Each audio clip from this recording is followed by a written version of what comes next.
Hello everybody, my name is Michaela Pascoe and I am a Research Fellow at the Institute of Health and Sport at Victoria University. Today we are going to talk a little bit about managing our time and our routines during this really weird period where the way that we would usually do things or our business as usual has just been thrown out the window. So we're going to focus a little bit on online meetings, we're going to focus a little bit on different ways to work, maybe moving towards task orientation rather than time orientation, and also about identifying the difference between tasks that are urgent and important and those that are not. So we've all gone virtual, even if we didn't want to. Our lives have become very screen-based, not just at work, of course, but perhaps if we're doing physical activity or exercise classes or speaking with our friends and our families, entertainment, all sorts of things that become screen-based. So we're having an awful lot of screen time at the moment. I'm finding personally that to be really difficult because I'm always trying to decrease my screen time. But now instead of being able to meet with my colleagues and have a chat, we're all looking at each other via the computer. So this disrupts our normal way of living a little bit or our normal way of working a little bit. One of those things might be the sort of general check-ins that you might do with your colleague, maybe meeting in the hall or just as you start a meeting, just a little chat about how things are going, where you're at. These are one of the things that might get missed a little bit in some online meetings, and it's just something to be aware of to maybe help orientate us, help us focus and settle into that workspace. We do need a little bit more of those routines at the moment because, of course, we are in strange environments. We're not in our sort of normal standard work environment, so some of those little check-ins can help ground us and also help maintain this sense of connection with our colleagues. Another thing to consider might be our cameras. So looking at ourselves can be very distracting when we're having meetings, and also looking at our colleagues via a screen or a camera can also be very strange and disorientating. So we're not usually used to looking at ourselves when we meet with other people and we try to focus on other people or concentrate on a particular task at hand. And that does automatically draw our attention, and it can be quite exhausting and quite tiring to try and refocus our attention all the time. So if you can actually turn off the self view on your camera, that might be something to consider doing, just in order to help keep us a little bit focused and decrease that cognitive load a little bit. The other thing is the camera with our colleagues. So it might be very good to help you feel connected to your colleagues. So in some situations, it might be very appropriate to have the camera on, but in other situations, it might also be really taxing because we do pay attention to these micro movements that people make.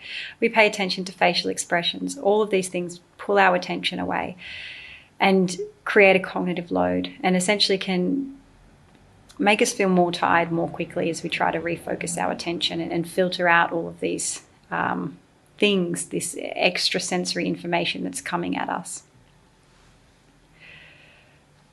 Another thing to consider is transitions between meetings.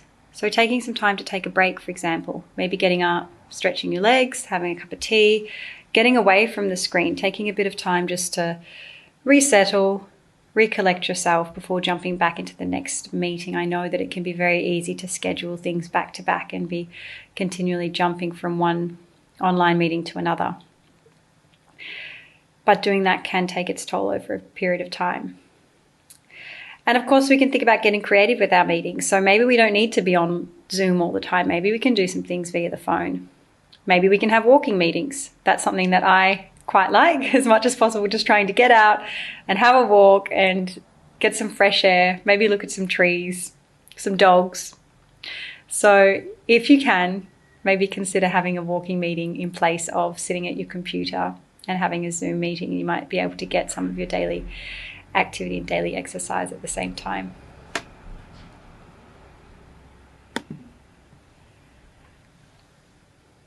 Another thing might be to think about shifting our normal way of doing things from focusing on time to focusing on outcomes.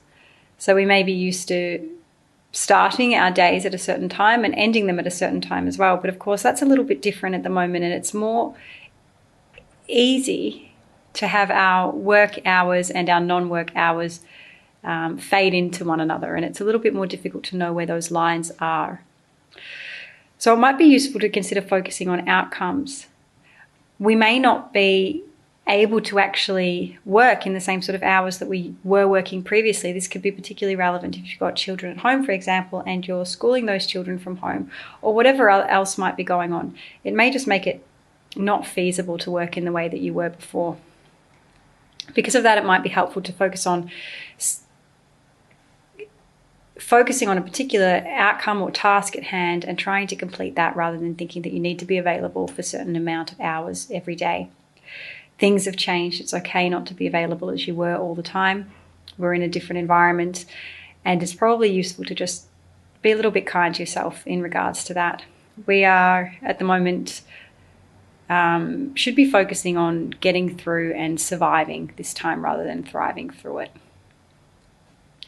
Another thing might be to try Pomodoro sprints. So essentially what this means is carving out a chunk of time, a short intensive period. It might be 15 minutes, it could be 50 minutes, whatever works for you, and then having short breaks. So maybe 5 or 10 minute breaks. But during this period of time, to cut out as much as possible all distractions. So we know, for example, that when something pulls our attention, that it requires a lot of energy to bring our attention back to the task at hand. And this disrupted attention can really undermine productivity and make us work far more slowly, and also can result in becoming tired more quickly, just because we require so much more energy to refocus. So it might be worth considering doing things like turning off the notifications on your emails during those intensive work periods. Another thing could be what we can call parking it. So things may come up, they may feel urgent, but we don't necessarily need to run away from what we're doing and attend to them immediately. We could just write them down, note them down, maybe have a list of things, and we could park it for the minute, complete our task, and then come back to them later. So it just means that we're not being dragged from one task to another, and therefore being unable to complete anything. Finally, I just want to have a think about, or have a little bit of a talk about, identifying the difference between things that are urgent and important and not urgent and not important. So sometimes we can get really distracted by things that are not necessarily important.